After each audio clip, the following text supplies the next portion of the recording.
علیکم، میں ہوں آپ کا میزبان مرزا مقصود دریچہ کے پلیٹ فارم سے۔ گزشتہ دنوں ایک گاڑیاں بنانے والی کمپنی کا ایک ورکر جو ہے وہ اس نے ایک سوال جو ہے نا وہ میرے سے کیا کہ اس میں اس ورکر کو بلا کوئی جواز بتائے ٹرمینیٹ کر دیا گیا۔ تو اس کا یہ سوال تھا کہ کیا جو ہے وہ یہ برطرفی کی جا سکتی تھی، جبکہ مجھ پہ نہ کوئی الزام لگایا، نہ کوئی انکوائری کی، نہ کچھ کیا۔ تو اس کے اوپر جو ہے وہ اور اس میں جو ہے وہ لیٹر پہ انہوں نے جو ہے وہ لکھ دیا کہ 1 مہینے کا نوٹس پہ ہم پے کر دیں گے اور آپ جو ہے وہ اپنی کلیئرنس کروا لیں، جو بھی آپ کے ڈیوز بنتے ہیں وہ آپ کو دے دیں گے۔ تو وہ ورکر کا سوال تھا کہ یہ کیسے ہو سکتا ہے کہ جو ہے نا وہ مجھے نکال۔ تو جو قانون ہے، قانون میں جو ہے نا وہ جو ٹرمس آف امپلائمنٹ کا جو ایکٹ ہے سندھ کا، اس میں اور جو مرکزی جو قانون ہے industrial and commercial employment standing order ordinance 1968 کا، اس دونوں میں امپلائر کو یہ رائٹ ہے کہ وہ جو ہے وہ 1 مہینے کی نوٹس پہ دے کے جو ہے وہ ورکر کو جو ہے برطرف کر سکتا ہے۔ لیکن اس قانون کا عمل درآمد جو ہے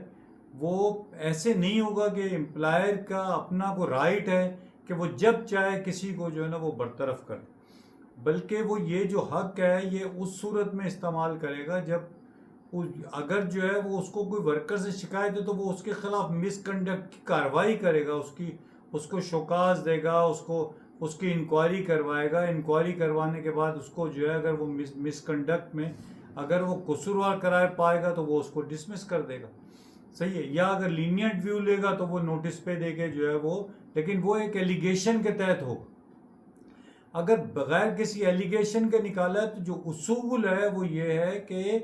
جو بعد میں اگر فرض کیا آپ کو اسٹرینتھ کم کرنی ہے، مین پاور کم کرنی ہے، آپ کو اپنے اخراجات کم کرنے ہیں، تو جو ہے وہ اگر آپ نے ورکرز کو نکالنا ہے یا کسی ورکر کو نکالنا ہے تو پھر اس کے لیے ضروری ہے کہ جو بعد میں بھرتی ہوئے ہیں وہ پہلے نکالے جائیں۔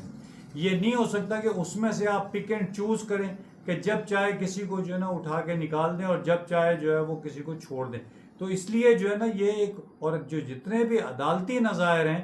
وہ جب اس طرح کی کوئی صورتحال ہوتی ہے تو وہ ورکر کے حق میں جو ہے نا وہ فیصلہ کرتے ہیں اور اس کو تمام بیک بینیفٹ کے ساتھ جو ہے نا وہ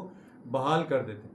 اب اس کی جو ہے وہ 2 صورتیں ہوتی ہیں اس کے اندر، کہ ایک یہ کہ آپ جو ہے وہ اس جو کاروائی ہے امپلائر کی جانب سے، آپ اس کو جو ہے کونسلیشن کے لیے جو ہے وہ جو اس ایریے کا جو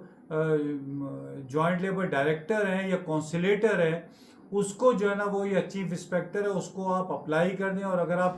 ودن 10 days اگر اپلائی کرتے ہیں تو چیف انسپیکٹر کو یہ حق حاصل ہے کہ وہ ایک فیکٹریز ایکٹ کی ایک کلاس کے تحت کہ وہ امپلائر کو پابند کر سکتا ہے کہ آپ مزید اس کے اوپر کوئی کارروائی نہیں کر سکتے، اور فی الحال جو ہے وہ آپ اس پروسیس کو جو ہے نا وہ روک دیں اور نیگوسیشن کریں اور اس کے بعد جو ہے نا وہ کریں۔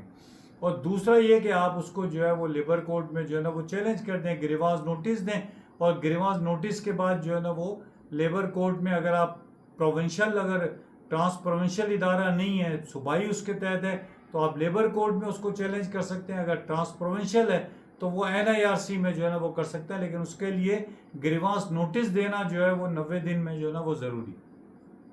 اور اگر جو ہے وہ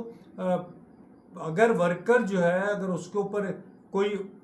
جو بنا کہے اگر کوئی اس طرح کا الزام ہے کہ جی وہ لوگوں کے سے یونین کی بات کر رہا تھا، یونین بنانے کی بات کر رہا تھا، تو پھر جو ہے وہ ورکرز کو چاہیے کہ وہ اپنے اس پروسیس کو مکمل کرے اور اس کو بنیاد بنا کے جو ہے وہ لیبر کورٹ میں اپنی کیس کی بحالی کے لیے جو ہے نا وہ جو ہے نا کوشش کرے۔ تو بس یہ جو ہے وہ ایک پوزیشن تھی جو ہم واضح کرنا چاہتے تھے کہ جو ہے وہ ایسے امپلائر جو ہے قانون میں یہ حق ہونے کے باوجود وہ اپنی پسند ناپسند کی بنیاد پہ ورکرز کو جو ہے نا وہ نہیں نکال سکتے۔ تو بس یہیں پر جو ہے نا وہ اپنی گفتگو ختم کرتے ہیں۔ آپ سے جو ہے وہ درخواست کرتے ہیں کہ آپ جو ہے وہ دریچہ کو جو ہے نا باقی ساتھیوں کے ساتھ بھی جو ہے وہ شیئر کریں۔ اللہ آپ کا اور ہمارا حامی و ناصر ہو۔ آپ کی سماعت کا بہت شکریہ۔